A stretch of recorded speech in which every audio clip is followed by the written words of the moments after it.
Hello everyone. आज फिर से हमारे इस चैनल पे आप सभी का हार्दिक स्वागत है। आज मैं आप लोगों के बीच फिजिक्स लेकर उपस्थित हूँ।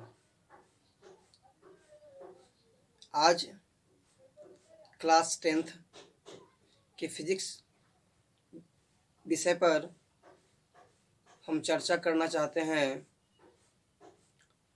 चूँकि बहुत से लोगों का फिजिक्स के बारे में भी कमेंट हमारे पास आ रहे हैं और मैंने बोला भी था कि अगले क्लास में फिजिक्स को लेकर हम आपके बीच उपस्थित होंगे। तो आइए आगे बढ़ते हैं।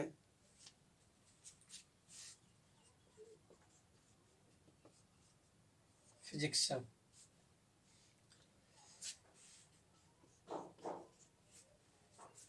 10th क्लास के लिए सबसे पहले इसका हम सिलेबस देख लेते हैं।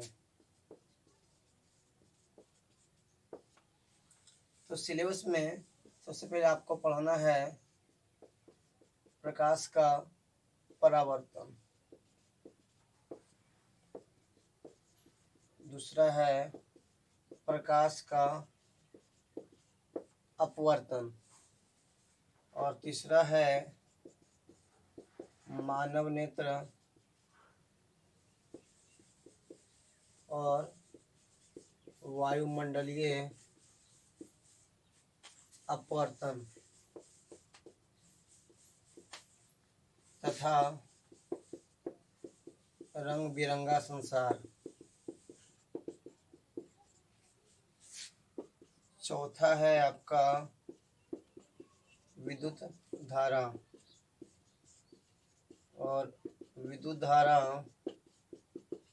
के चुंबकीय प्रभाव और ऊर्जा का स्रोत। यही आपका क्लास 10th का मुख्य सिलेबस है फिजिक्स का। प्रकाश का परावर्तन, प्रकाश का अपवर्तन, मानव नेत्र और वायुमंडलीय अपवर्तन तथा रंग बिरंगा संसार, विद्युत धारा के चुंबकीय प्रभाव और ऊर्जा का स्रोत। ठीक है। अब देखिए इसमें बात क्या है कि हम लोग रेगुलर वाले बैच में शुरुआत से प्रकाश का परावर्तन अपवर्तन यहाँ तक के पढ़े भी हैं, आगे पढ़े भी हैं। ठीक है।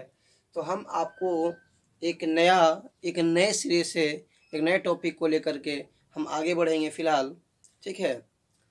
तो उसका नाम क्या है? विद्युत धारा। ठीक है। हम इस टॉपिक को लेकर के आगे बढ़ेंगे। तो हमारे साथ लिखते भी चलेंगे सब लोग। ये आपका क्लास 10th के लिए फिजिक्स का सिलेबस है। ठीक है। तो आप स्क्रीनशॉट लेते चलेंगे, बार बार हमें कहना ना पड़े।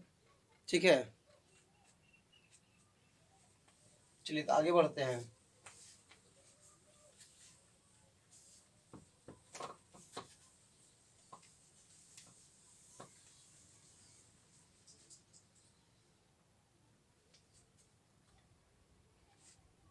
तो विद्युत धारा, इसको कहते हैं इलेक्ट्रिक करंट।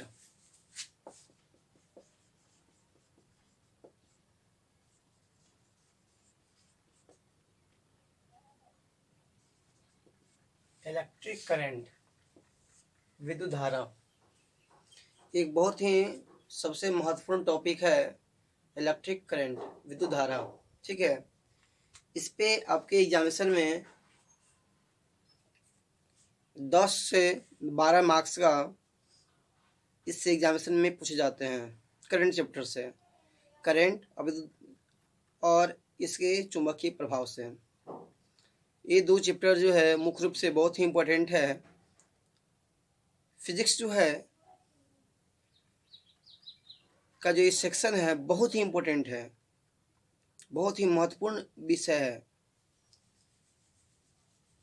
आज का जो समय है इलेक्ट्रिक करंट घरेलू परिपथ में हम लोग इसका बहुत ही यूज करते हैं। इसी की वजह से यह जो चैप्टर बहुत ही महत्वपूर्ण हो जाता है। तो इस चैप्टर को कंसेप्ट से समझें। बहुत ही बिल्कुल ही आसान चैप्टर है, बहुत ही सरल है।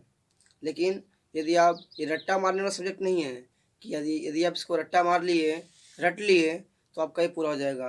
कंसेप्ट से समझेंगे, कंसेप्ट क्लियर फिजिक्स क्लियर। तो कंसेप्ट से समझेंगे तो आपको बिल्कुल आसान लगेगा। इसमें रटने की विशेष आवश्यकता नहीं है। मुख्य रूप से इसमें कंसेप्ट को समझना है और हम आपको इसका जो कंसेप्ट है बहुत अच्छे ढंग से समझाने का प्रयास करेंगे। तो हमारे साथ जुड़े रहें और आगे बढ़ते रहें।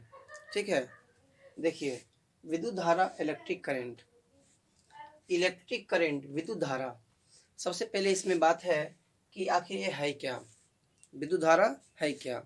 तो सबसे पहले इसका नाम देखिए करंट। करंट के नाम से सुनते हैं आदमी को एक बहुत सी झटका लगता है। करंट सुनेंगे, करंट मार दिया, तो एक अजीब सा दम लगता होगा कि बाप रे बाप, करंट, करंट मार दिया, एक प्रकार का झटका है। ठीक है, तो करंट क्या है पहले उसके बारे में हम बात करेंगे। तो करंट का मतलब होता है जैसे कोई तार है, ठीक है, तो इससे जो धारा जो प्रवाह होता है, तो धारा जो प्रवाह होता है कि तार से जो करंट प्रवाहित करते हैं, तो इसमें आवेश होते हैं। क्या होते हैं? आवेश। तो आवेश का यहाँ पे बात आया। आवेश, आवेश का मतलब होता है चार्ज। ठीक है, और यहाँ आपसे एक शब्द देख रहे हैं धारा। क्या देख रहे हैं? धारा। धारा का नाम सुनते हैं आपको, जैसे जल की धारा, पानी माने फ्लो। धारा का मतलब क्या? फ्लो यानी वो बहाव। ठीक है, जल की धारा, हवा, हवा की धारा, है ना, हवा इस धारा में जिस दिशा में बह रही है। तो यानी आवेश, आवेश धारा, यानी करंट का मतलब क्या हो गया? धारा। धारा का मतलब क्या हो गया कि आवेश जब फ्लो करता है, आवेश क्या करता है? फ्लो, यानी प्रवाहित होता है। ठीक है, तो ये इसी को धारा कहते हैं। लेकिन कहता है कि जब आवेश समय के साथ प्रवाहित होता है तो उसे क्या कहते हैं? विद्युत धारा कहते हैं। यानी चार्ज जो है, आवेश जो है, आवेश के प्रवाह की दर, आवेश के प्रवाह की दर वो क्या कहते हैं? विद्युत धारा कहते हैं। आवेश के प्रवाह की दर क्या कहते हैं? धारा कहते हैं। यानी आपका क्या हो गया? आवेश के प्रवाह की दर को विद्युत धारा कहते हैं। आवेश के प्रवाह की दर को क्या कहते हैं? विद्युत धारा कहते हैं। ठीक है, व्हाट इज इलेक्ट्रिक करंट? क्या हो गया? तो फ्लो ऑफ चार्ज, है ना, यानी क्या? समय के साथ, समय के दर। ठीक है, यानी आवेश का मतलब क्या हो गया कि अब आगे बात करेंगे आवेश का मतलब क्या हो गया। आवेश जो है, आवेश होता क्या है? तो आवेश क्या है? इलेक्ट्रॉन के स्थानांतरण से आवेश का निर्माण होता है। इलेक्ट्रॉन के स्थानांतरण से क्या होता है? आवेश का निर्माण होता है। यह जो होता है दो प्रकार का होता है। कितने प्रकार का होता है? दो प्रकार का। एक होता है प्लस, एक होता है माइनस। ये क्या होता है? प्लस, एक क्या होता है? माइनस। इसको बोलते हैं धनावेश। ये आपका होता है धनावेश और ये आपका होता है ऋणावेश। ठीक है, एक हो गया धनावेश, एक हो गया ऋणावेश। तो ये सबसे पहले हम विद्युत धारा के बारे में लिख लेंगे कि आवेश प्रवाह की दर को, है ना, आवेश प्रवाह की दर को क्या कहते हैं? विद्युत धारा कहते हैं।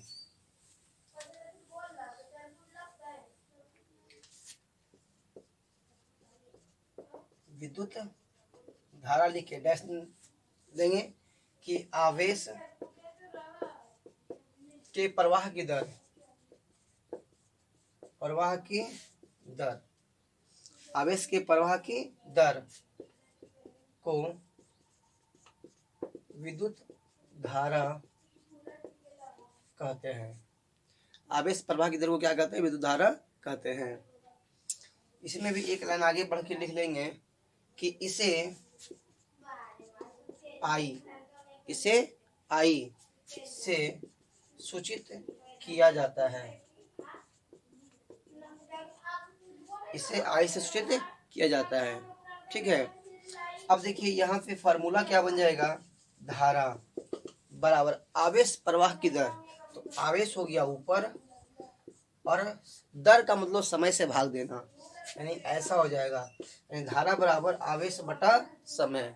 इसको यदि ऐसे लिखा जाए तो धारा का मतलब हो गया आई और आवेश को लिखते हैं क्यू से और समय का मतलब होता है टी होता है। ठीक है, यानी आई बराबर क्यू आई टी, आई बराबर क्यू आई टी। यदि हम यहाँ पे तिरछा गुना कर दें, क्रॉस मल्टीप्लिकेशन कर दें, तो हमारे पास बनेगा टी आई बराबर क्यू, टी आई बराबर क्यू, टी आई बराबर क्यू। यानी इसको देखिए, इसको आप ऐसे भी याद रख सकते हैं, टिक, टी आई क्यू, टिक। टिक का मतलब समझ रहे हैं, अरे टिक जो होता है, ये वाला जो टिक होता है, ये वाला टिक, ये आपका tick, T I Q. T I Q का मतलब क्या हो गया, टी का मतलब समय, आई का मतलब धारा, क्यू का मतलब आवेश। इसी को कहते हैं टिक फार्मूला। कौन सा formula, tick formula, T I Q, T I Q, tick formula, समय, धारा और आवेश। ठीक है, यानी आवेश को भी हम यहाँ पे डिफाइन कर सकते हैं कि क्यू का मतलब आवेश हो गया, धारा और समय के गुणनफल को आवेश कहते हैं, धारा और समय के गुणनफल क्या कहते हैं, आवेश कहते हैं। ठीक है, और यहाँ पे क्या होगा, जब आई का मान निकालेंगे तो क्यू बटे टी, आई बराबर क्यू बटे टी, यानी धारा बराबर आवेश बटे समय। ठीक है, यानी धारा को हम आई से लिखते हैं और धारा का मतलब आवेश बटे समय हो गया, चूंकि आवेश प्रवाह की दर, आवेश का आवेश की प्रवाह की दर, दर का मतलब समय से भाग, तो आवेश बटे समय, इसी को क्या कहते हैं, धारा कहते हैं। धारा को आई से लिखा जाता है, आवेश को क्यू से लिखते हैं, समय का मतलब टी हो गया, यानी आई बराबर क्यू बटे टी। जब इसको क्रॉस गुना करेंगे तो टी आई बराबर क्यू हो जाएगा, जिसे हम टिक फार्मूला कहते हैं। क्या कहते हैं, टिक फार्मूला, टी आई क्यू। ठीक है, यानी धारा गुने समय के गुणनफल को भी आवेश कहते हैं, ऐसा भी निकाल सकते हैं। चलिए, तो आप इसको थोड़ा सा नोट कर लेंगे। ठीक है, अब आगे बढ़ते हैं। अब देखिए, यदि इसका मात्रक देखा जाए, ठीक है, इसका एस आई मात्रक, एस आई मात्रक, आवेश, आवेश का मात्रक होता है कूलाम, हम आगे पढ़ेंगे आवेश के बारे में। आवेश का मात्रक होता है कूलाम और समय का मात्रक होता है सेकेंड, यानी एस आई मात्रक जो हो जाएगा इसका कूलाम प्रति सेकेंड। आवेश का मतलब क्या हो जाएगा, कूलाम प्रति सेकेंड। ठीक है, या इसको ऐसे लिखते हैं, कूलाम सी, कूलाम को सी से लिखते हैं, समय को ए से लिखते हैं, तो सी बटे सेकेंड। ऐसा मात्र क्या, कूलाम प्रति सेकेंड, जिसे एम्पियर, जिसे एम्पियर, जिसे एम्पियर भी कहा जाता है। ठीक है, कूलाम प्रति सेकेंड को क्या कहते हैं, एम्पियर कहते हैं। कूलाम प्रति सेकेंड को क्या कहते हैं, एम्पियर कहते हैं। इसका ऐसा मात्रा क्या हो गया, कूलाम प्रति सेकेंड या फिर एम्पियर। ठीक है, कूलाम प्रति सेकेंड को क्या कहते हैं, एम्पियर कहते हैं। यानी आप करंट का मात्रा क्या हो गया, एम्पियर, क्या कहते हैं, एम्पियर। ऐसे इसको आप याद रख सकते हैं, करंट, करंट जब मारता है तो आदमी पियर बन जाता है। करंट जब मारता है आदमी क्या होता है, पियर बन जाता है। पियर इसलिए कहते हैं आई एम पियर, आई एम पियर माने एम्पियर, यानी करंट का मात्रा क्या हो गया, एम्पियर। ठीक है, करंट का मात्रा क्या हो गया, एम्पियर। जब करंट मारेगा आदमी को तो पियर बन जाएगा, यानी क्या कहेंगे उसको, आई एम पियर, करंट हमको मारा पियर बन गए, आई एम पियर एम्पियर। करंट का मात्रा क्या हो गया, एम्पियर। एम्पियर को ए से लिखते हैं, किसे लिखते हैं, ए से, कैपिटल ए से। ठीक है, चलिए तो आगे बढ़ते हैं।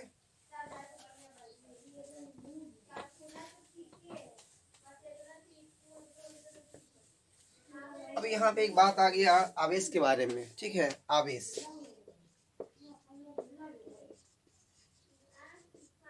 चार्ज।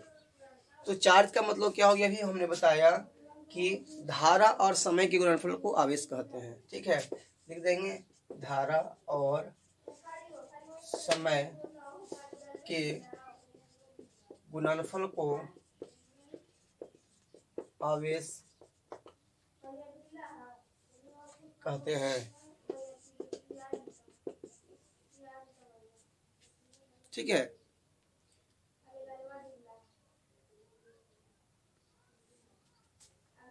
धारा और समय, यानी पहले धारा है ना, चलो इसको कोई, अरे गुना में कुछ भी आप कर सकते हो, ठीक है।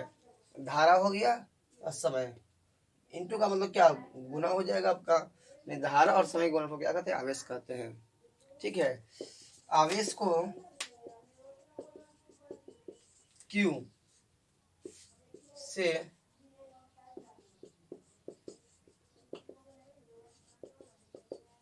लिखा जाता है, आवेश को क्यू से लिखा जाता है, ठीक है। आवेश जो है किस लिखा जाता है, आवेश का मात्रक क्या होगा भाई, इसका मात्रक,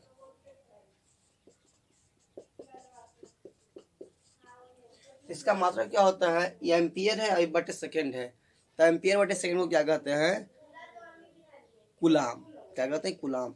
या आप देख लीजिए धारा, धारा का मतलब क्या हो गया, धारा का मात्रक कुलाम बटे सेकेंड, तो कुलाम बटे सेकेंड हो जाएगा, और गुने सेकेंड, तो सेकेंड सेकेंड कट जाएगा, तो क्या बचेगा, कुलाम बचेगा।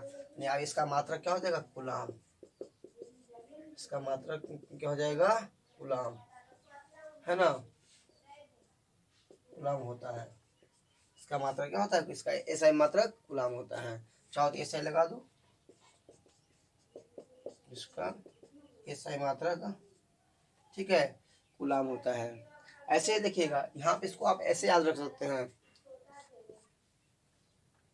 आवेश, क्या है, आवेश, आ से आवेश, आ से आवेश, और आ से आम, आ से आवेश और आ से आम, और जब ढेर आम तक कुल आम, से एक आम है और बहुत सारा आम हो गया, तो क्या कहेंगे, कुलाम, क्या कहेंगे, कुलाम। यानी आवेश का मात्रा क्या हो गया, कुलाम। इसको ऐसे आप याद रख सकते हैं, आवेश, आ से आवेश और आ से आम, आ से आवेश, आ से आम, और जब ढेर आम तो कुलाम, जब ढेर आम तो मैंने क्या, कुलाम। यानी आवेश का मात्रा क्या हो गया, कुलाम हो गया, आवेश का मात्रा क्या हो गया, कुलाम हो गया, ठीक है। ये आपका ये हो गया। चलिए लिखते हम लोग बढ़ेंगे आगे। अब जो है इसके बारे में आगे बढ़ेंगे, यह दो प्रकार का होता है, कितने प्रकार होता है, दो प्रकार का, यह दो प्रकार का होता है, यह दो प्रकार का होता है। पहला धन आवेश, पहला धन आवेश, ठीक है।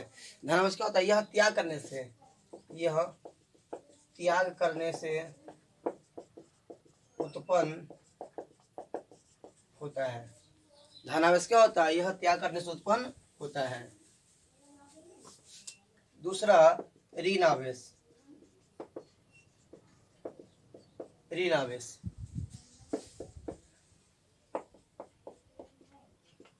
यह ग्रहण करने से, अच्छा क्या त्याग करने से, इलेक्ट्रॉन को त्याग करने से, यह इलेक्ट्रॉन को त्याग करने से, यह इलेक्ट्रॉन को, यह इलेक्ट्रॉन,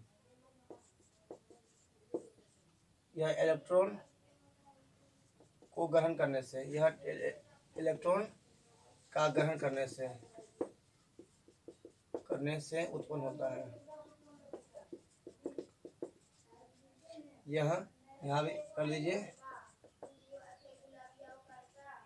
यह इलेक्ट्रॉन का त्याग करने से उत्पन्न, का त्याग करने से उत्पन्न होता है, या इलेक्ट्रॉन का ग्रहण करने से उत्पन्न होता है, ठीक है। आवेश दो प्रकार का होता है, एक होता है धन आवेश, एक होता है ऋण आवेश, एक होता है धन आवेश, एक होता है ऋण आवेश। यह इलेक्ट्रॉन का त्याग करने से उत्पन्न होता है, और ऋण आवेश क्या होता है, यह इलेक्ट्रॉन का ग्रहण करने से उत्पन्न होता है।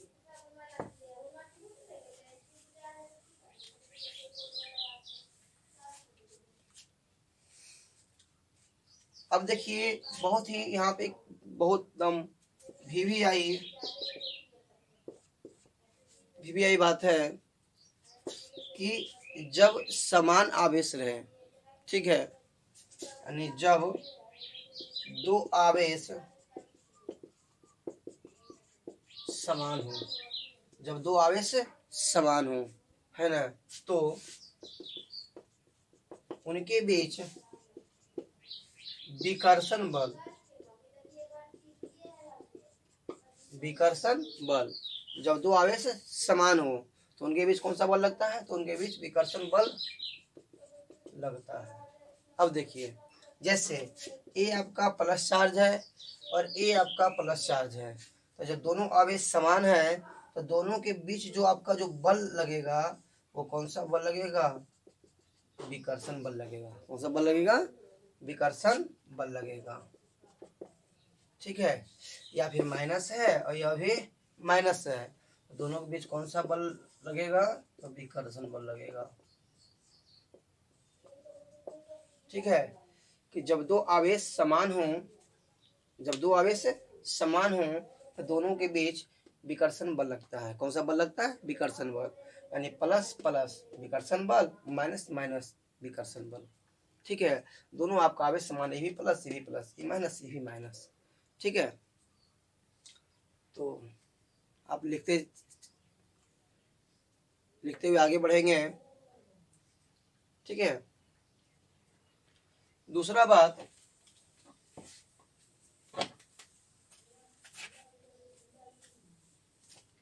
कि जब दो आवेश असमान हो, क्या हो, असमान, जब दो आवेश असमान, असमान का मतलब अलग अलग, जब दो आवेश असमान हो तो उनके बीच आकर्षण बल लगता है। जब दो आवेश असमान हो तो उनके बीच आकर्षण बल लगता है। देखेंगे, जैसे क्या है, एक आपका प्लस है एक आपका क्या है, माइनस है, दोनों के बीच जो फोर्स काम करेगा वो कौन सा फोर्स काम करेगा, आकर्षण बल। ठीक है, ये आपका माइनस है ये आपका प्लस है, दोनों के बीच कौन सा बल लगेगा, आकर्षण बल लगेगा।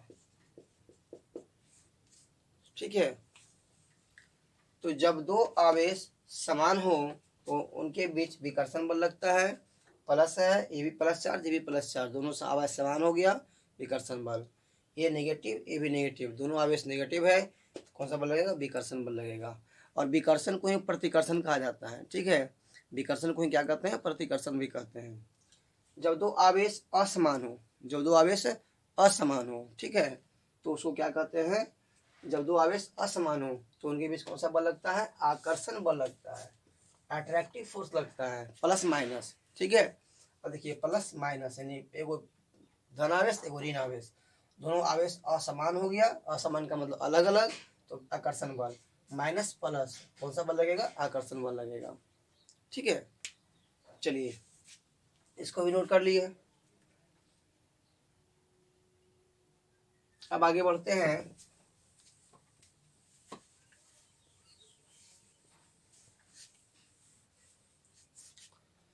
अब आगे बढ़ते हैं, ये तो आवेश के बारे में हो गया। ठीक है, अब करंट जो प्रवाह होता है, यानी करंट किससे प्रवाह होता है, किससे प्रवाह नहीं होता है।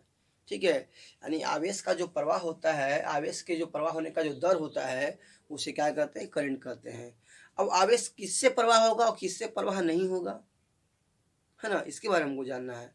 तो यहाँ पे एक सबसे महत्वपूर्ण बात है कि करंट, कभी कभी आप देखे होंगे कि करंट जो है, यदि आप चप्पल पहने हुए हैं या लकड़ी पे खड़ा है तो देखेंगे आपको करंट नहीं नहीं टच किया, करंट नहीं लगा। लेकिन यदि आप विदाउट चप्पल है, किसी तार को छू दिए गलती से संजोग से, तो आपको करंट लग जाएगा, है ना। तो यहाँ बात है कि किससे करंट का प्रवाह होता है, किससे करंट का प्रवाह नहीं होता है, इसके बारे में देखिएगा। तो यहाँ पे एक बात है, चालक, एक क्या है, चालक, जिसको बोलते हैं कंडक्टर। अब ई कंडक्टर, कंडक्टर का मतलब ये नहीं हो जाएगा, कंडक्टर का मतलब जो गाड़ी पे आता है बस वाला, बस वाला कंडक्टर, वो नहीं भाई। देखिए चालक, देखिए बिल्कुल आप इसको अच्छी तरह से समझें, बहुत ही एकदम हल्का टॉपिक है। चालक, देखिए इसका कुछ नाम जो है, नाम से ही क्लियर है। देखिए चालक क्या है, चालक। देखिए चालक को हम क्या कहेंगे, च का मतलब हो गया चला सकता है, च का मतलब क्या हो गया, चला सकता है। और क का मतलब हो गया करेंट, का मतलब क्या हो गया, करेंट। यानी जो करेंट को चला सकता है, वैसा पदार्थ, वैसा वस्तु जो करेंट को चला सकता है। किसको चला सकता है, करेंट को। नाम ही है इसका चालक, इसका नाम क्या है, चालक।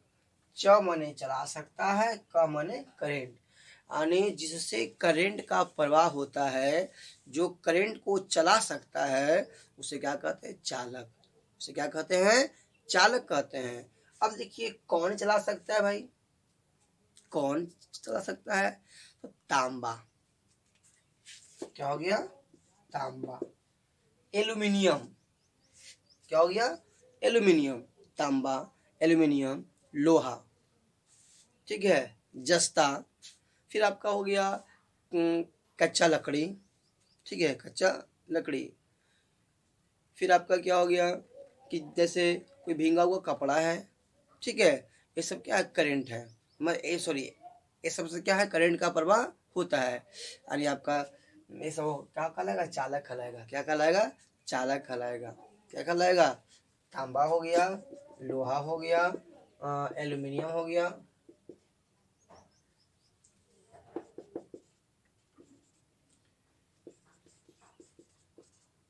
एल्यूमिनियम हो गया, ठीक है। फिर कच्चा बांस हो गया, कच्चा बांस हो गया, भींगा कपड़ा हो गया,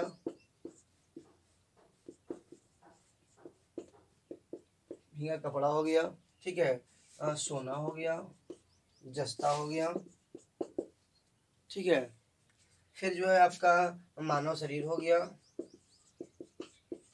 मानव शरीर हो गया, है ना। ये सब जो क्या है, ये सब आपका क्या है, चालक है। यानी चालक, च से चला सकता है, क से करेंट, यानी जिससे करंट का प्रवाह होता है, जो करंट को चला सकता है, उसे चालक कहते हैं। और कौन कौन चला सकता है, हमने आपको इतना सारा बता दिया, ठीक है। चलिए तो इसको आप लिख लेंगे। और अगला बात जो है, अचालक। अगला बात क्या है, अचालक। अचालक, अचालक मतलब क्या, उल्टा हो गया इसका, ठीक है। अचालक तो होता है, देखो अ माने होता है नहीं, आ माने क्या होता है, नहीं। अच्छा माने क्या, चला सकता है, चला सकता है। और क माने करेंट, ठीक है। यानी जो करेंट को चला नहीं सकता है, ठीक है। यानी अचालक, अचालक का मतलब क्या हो गया, अ माने नहीं, च माने चला सकता है, क माने करेंट।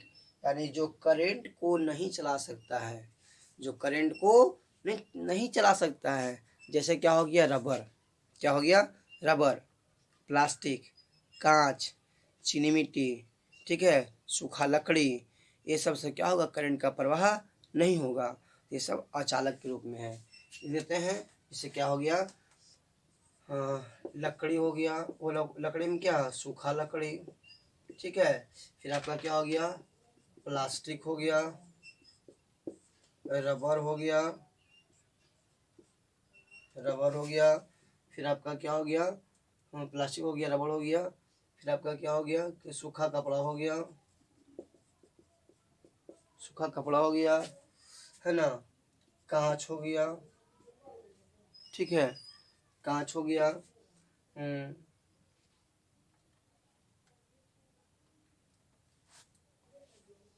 तो ये सबसे क्या होगा आपका, चीनी मिट्टी हो गया, चीनी मिट्टी हो गया, ठीक है। ये सबसे करंट का प्रवाह नहीं होता है। तो आपने इतना समझ गया, चालक चला सकता है, कम माने करंट, जिससे करंट का प्रवाह होता है, चालक कहते हैं। अचालक, आ माने नहीं, च माने चला सकता है, कम नहीं करंट, जिससे करंट का प्रवाह नहीं होता है उसे अचालक कहते हैं। ठीक है, चलिए तो अभी के लिए हम इतना रहने देते हैं।